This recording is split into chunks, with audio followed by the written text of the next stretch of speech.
माझ्या हातामध्ये ही जी बॉटल दिसत आहे त्यातलं पाणी काळं भोर आपल्याला दिसून येत आहे. खरं तर मैला मिश्रित आळ्यायुक्त पाणी सोलापुरातील सार्वजनिक नळाला येत असतानाचं चित्र आपल्याला पाहायला मिळतंय. खरं तर सोलापूर जिल्हा हा दुष्काळग्रस्त जिल्हा आणि सोलापूर शहरामध्ये काही ठिकाणी 5 दिवसाआड तर काही ठिकाणी 8 दिवसाआड पाणी येतं. त्यामुळं पाणी बाणीची परिस्थिती सोलापूरमध्ये असताना सर्वसामान्य सोलापूरकरांना अशा पद्धतीचं काळं पाणी आपण बघू शकताय. आपण सोलापुरातील कुचननगर परिसरामध्ये आहोत. आपण जर या ठिकाणी बघितलं तर सर्वसामान्य नागरिकांना वापरण्यासाठी जे पाणी भेटत आहे ते आपण बघू शकता का की त्या पाण्याचा रंग जो आहे तो पूर्णतः काळा भोर या ठिकाणी दिसून येतोय.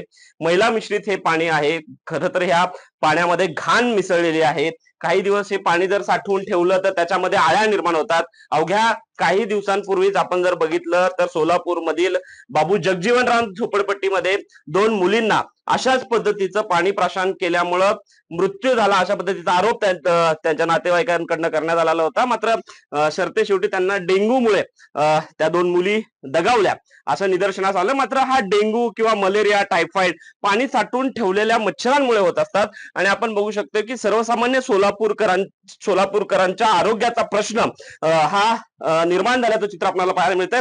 खरं तर या घरातील या नागरिक आपल्या सोबत आहेत, आपण त्यांच्याकडनं जाणून घेऊयात. काकू काय सांगाल? काळं भोर पाणी येत आहे, काय समस्या आहे? गटरचं पाणी यायला लागलं, सगळं वासामुळे सगळं घरात सगळं पसरलं. गटरचं वास हम्म, एकदम काळा पाणी. कसं प्यायचं आम्ही, कसं जगायचं? मुलांना सारखं पोट दुखायला लागलं, उलटीच झालं व्हायला लागलं मुलांना. हम्म, मग 5 दिवसाला एकदा येतं पाणी. हम्म. मग 5 दिवसाला एकदा आलं तर असं पाणी आलं तर कसं मग? ते पण 4-4 तास सोडतात पाणी आणि 4 तास बंद होतात. आता प्यायला पाणीच भरलं नाही आज आम्ही. आता प्यायला पाणी कुठनं आणायचं एवढं एवढं पाणी आता?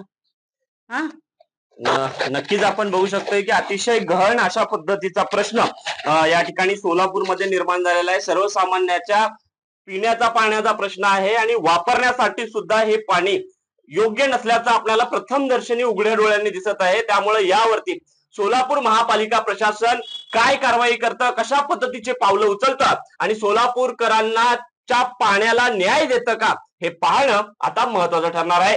त्यानुसार नागेश्री चिप्पासह विश्वभूषण लिमय, साम टीव्ही न्यूज, सोलापूर. देश विदेशातील प्रत्येक घडामोडींचे लाईव्ह अपडेट मिळवण्यासाठी आता साम टीव्हीच्या सर्व सोशल मीडिया प्लॅटफॉर्मला लाईक, फॉलो आणि सबस्क्राईब करा.